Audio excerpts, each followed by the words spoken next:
শাৰদীয় দুৰ্গা পূজাক কেন্দ্ৰ কৰি উজনিলৈ সৰবৰাহ বস্তাই বস্তাই বহিৰাজ্যৰ কাপোৰ কৰবিহীন কাপোৰৰ ব্যৱসায়ত নামিছে বিশেষ চক্ৰ ৰেলৰ সামগ্ৰী কঢ়িয়াই নিয়া ডবাত সৰবৰাহ হৈছে বহিৰাজ্যৰ কৰবিহীন কাপোৰ আৰক্ষী আৰু শুক্ল বিভাগৰ চকুত ধুলি দি ডিব্ৰুগড় বাণীপুৰ ৰেলৱে ষ্টেচনৰ পৰা উজনি অসমৰ তিনিচুকীয়া ডিব্ৰুগড় শিৱসাগৰ মৰিয়নি পৰ্যন্ত সৰবৰাহ হৈছে কৰবিহীন কাপোৰ বিশেষকৈ তিনিচুকীয়াৰ কেইজনমান অসাধু ব্যৱসায়ীৰ নেতৃত্বত চলিছে কাপোৰৰ এই অবৈধ ব্যৱসায়।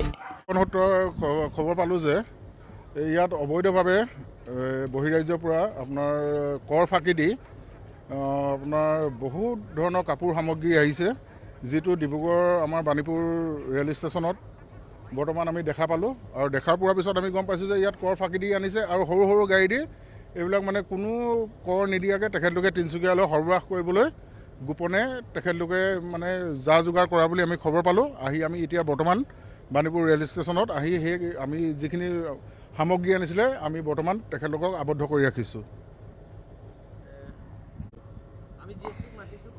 বৰ্তমান আমি GST বিভাগক আমি খবৰ দিছোঁ, লগতে পুলিচ প্ৰশাসনো আছে ডিব্ৰুগড় জিলাৰ, তেখেতলোকো আহি ইয়াত উপস্থিত হৈছে আৰু গোটেইখিনি তন্ন বিতন্নকৈ তেখেতলোকে পৰীক্ষা নিৰীক্ষা কৰি এইখিনি আপোনাৰ কৰ ফাঁকি দি আনিছে নে নাই তেখেতলোকে পৰীক্ষা নিৰীক্ষা কৰিব বৰ্তমান।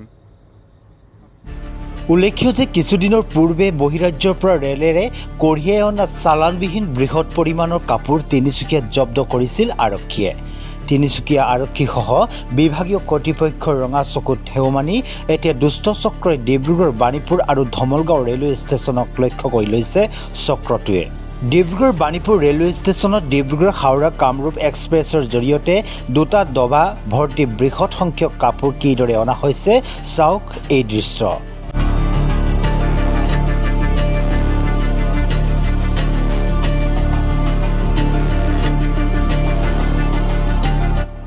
এটা বণিক গোষ্ঠীয়ে উৎসৱ পাৰ্বণ আহিলে অবৈধভাৱে এনেদৰে কাপোৰৰ ব্যৱসায় কৰি আহিছে যদিও চকুমুদা কুলিৰ ভাৱত সংশ্লিষ্ট কৰ্তৃপক্ষ কৰ ফাঁকিৰে চলাই অহা কাপোৰৰ ব্যৱসায়ীক চিনাক্ত কৰি দৃষ্টান্তমূলক শাস্তি প্ৰদান কৰিবলৈ আৰক্ষীক দাবী জনাইছে জাতীয় জনগোষ্ঠীয় ঐক্য মঞ্চই।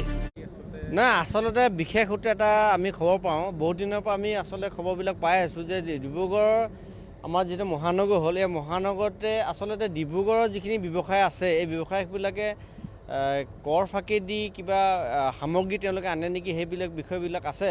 কিন্তু আমি বিশেষকৈ গম পাওঁ যে তিনিচুকীয়াত কিছু ব্যৱসায়ীয়ে ট্ৰেইনৰ জৰিয়তে ডিব্ৰুগড়ত কিছুমান বস্তু আনে, যিবিলাক বস্তু ডিব্ৰুগড়ত আনলোড হয়। আচলতে ক'বলৈ কি আমি ক'ব এইটো বিচাৰিছোঁ, তিনিচুকীয়াৰ ফালৰ পৰা ট্ৰেইনখন আহে তাতে আনলোড কৰিব পাৰে, তেওঁলোকে তাত আনলোড নকৰি ডিব্ৰুগড়ত আনলোড কৰে। মানে আমাৰ বাণীপুৰ যিটো ৰেল ষ্টেচন আছে ইয়াতে আনলোড কৰে, সৰু সৰু গাড়ী দি পুৱাই মানে তেওঁলোকে তিনিচুকীয়ালৈ লৈ গুচি যায়।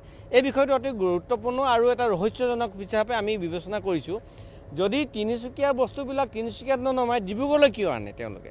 আচলতে এটা কথা আমি উপলব্ধি কৰিছোঁ, ইয়াতে আচলতে বৃহৎ এটা কৰ ফাঁকি, যিটো মানে টেক্স অসম গভৰ্ণমেণ্টে হওক বা চেণ্ট্ৰেল গভৰ্ণমেণ্টে হওক যিবিলাক কৰ তেওঁলোকে পাব লাগে, আচলতে সেই কৰবিলাক ফাঁকি দি কিনে আচলতে ডিব্ৰুগড়তে আনি কিনে ডিব্ৰুগড় ৰেল ষ্টেচনত আনলোড কৰি তেওঁলোকে আকৌ সৰু সৰু গাড়ী দি তিনিচুকীয়া লৈ যায়। সেই গতিকে আমি বিভাগীয় কৰ্তৃপক্ষক এতিয়া আমি সময় 12 বাজিব হ'ল, আমি GST ডিপাৰ্টমেণ্টক ফোন কৰিছোঁ, তেওঁলোকৰ অফিচাৰ আহিব আৰু পুলিচ প্ৰশাসনক মাতিছোঁ।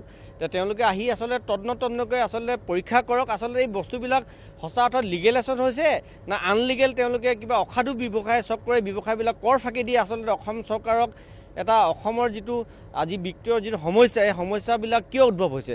আমি ক'ব বিচাৰোঁ যে এই ব্যৱসায়বিলাকে আচলতে কৰ নিদিয়াৰ কাৰণে আমি ভাবোঁ যে অসমখন এটা দুৰ্ভিক্ষ ৰাজ্যলৈ পৰিণত হ'ব গৈছে। আজি আপোনালোকে নিশ্চয় দেখা পাইছে সমগ্ৰ অসমৰ ৰাইজে নেপালৰ কি অৱস্থা হৈছে। আচলতে চৰকাৰখন চলাব হ'লে চৰকাৰে টেক্স দিব লাগিব। যিসমূহ ব্যৱসায় কৰিছে তেওঁলোকে টেক্স যদি নিদিয়ে, চুৰ কৰি টেক্সে যদি তেওঁলোকে টেক্স চুৰ কৰে আচলতে গভৰ্ণমেণ্ট কেনেকৈ চলিব। সেই গতিকে আমি তেওঁলোকক বিচাৰিছোঁ আৰু অসম চৰকাৰ বা ডিব্ৰুগড় পুলিচ প্ৰশাসনৰ বিভাগক আমি জিলা আয়ুক্তকো আমি অৱগত কৰিব বিচাৰোঁ যে আপোনালোকৰ এই চেনেলৰ জৰিয়তে তেওঁ আচলতে এই বিষয়বিলাক অলপ অনুধাৱন কৰক যে আচলতে ডিব্ৰুগড় ৰেল ষ্টেচনত কি ঘটি আছে। বহুতো ইয়াতে অসাধু ব্যৱসায় কিছুমান চলি আছে, আমি তেখেতসকলক নজৰ দিবৰ কাৰণে আমি অনুৰোধ জনাইছোঁ। দুটা ডবা ভৰ্তি কণ্টেইনাৰত অনা বৃহৎ পৰিমাণৰ বৃহৎ পেকিং কৰি ৰখা সামগ্ৰীসমূহৰ ওপৰত DKC, GSK, Manoj, DK Gupta, SCS, Smith, messrs Mani, RV, HRD, SP Gupta ইত্যাদি লিখা, লগতে সকলোতে TSK লিখা আছিল। ইয়াৰ পৰাই বুজা গৈছে যে সামগ্ৰীসমূহ তিনিচুকীয়ালৈ অনা হৈছে। কৰ ফাঁকিৰে সৰবৰাহ কৰা বৃহৎ পৰিমাণৰ সামগ্ৰী কৰ বিভাগ আৰু গাৰ্ভপুত্ৰ আৰক্ষীসহ ৰেল আৰক্ষীক খবৰ দিয়াৰ পাছত কেনে ব্যৱস্থা গ্ৰহণ কৰে সেয়া বাতৰি যুগুতৰ পৰ্যন্ত জানিব পৰা হোৱা নাই। আচলতে এতিয়া সময় প্ৰায় 12 বাজু এনেকুৱা এটা অৱস্থাত আমি বিশেষ সূত্ৰে খবৰ পালোঁ ডিব্ৰুগড় যিটো বাণীপুৰত জংচন আছে এই ষ্টেচনত বৃহৎ এখিনি বস্তু আহিছিলে। এই বস্তুখিনি আমি বিশেষ সূত্ৰে জানিব মানে তেওঁলোকে কোনো চৰকাৰক যিটো কৰ দিব লাগে কৰ মানে তেওঁলোকে ফাঁকি মাৰি এটা ব্যৱসায় কৰিবলৈ বিচাৰিছে, অসাধু চক্ৰ বুলি কৈছোঁ। কিন্তু আমি সেই গতিকে আমি পুলিচ প্ৰশাসন আৰু ইয়াতে GST কৰ বিভাগৰ যিটো বিভাগ আছে তেওঁলোকক আমি খবৰ দিছোঁ। তেওঁলোকে ইতিমধ্যে আহি আছে আৰু পুলিচ ইতিমধ্যে আহি উপস্থিত হৈছেহি। এই বস্তুখিনি আচলতে কিমান দূৰ সম্ভৱ ক'ৰ পৰা আনিছে, কেনেকৈ আনিছে, ক'লৈ নিব, কি আহিছে আমি কোনো নাজানো। তো ইয়াতে যিহেতু কৰ ফাঁকি দিছে এই কৰ ফাঁকিটো উচিত মানে তদন্ত নোহোৱা পৰ্যন্ত এই বস্তুখিনি সামগ্ৰীখিনি আমি আবদ্ধ কৰি ৰাখিছোঁ। আমি বিভিন্ন আমাৰ জাতীয় জনগোষ্ঠীয় দল সংগঠন আছে, পুলিচ প্ৰশাসন আছে, বিভাগ আছে। আমি আশা কৰোঁ ৰেলৱে কৰ্তৃপক্ষই এই ক্ষেত্ৰত তীক্ষ্ণ নজৰ ৰাখিব লাগিব। যিহেতু ডিব্ৰুগড়ৰ নিচিনা এখন ছেকেণ্ড চিটি ঘোষণা কৰাৰ পাছত এনেকুৱা ধৰণৰ ঘটনা আমি হ'বলৈ দিব নোৱাৰোঁ।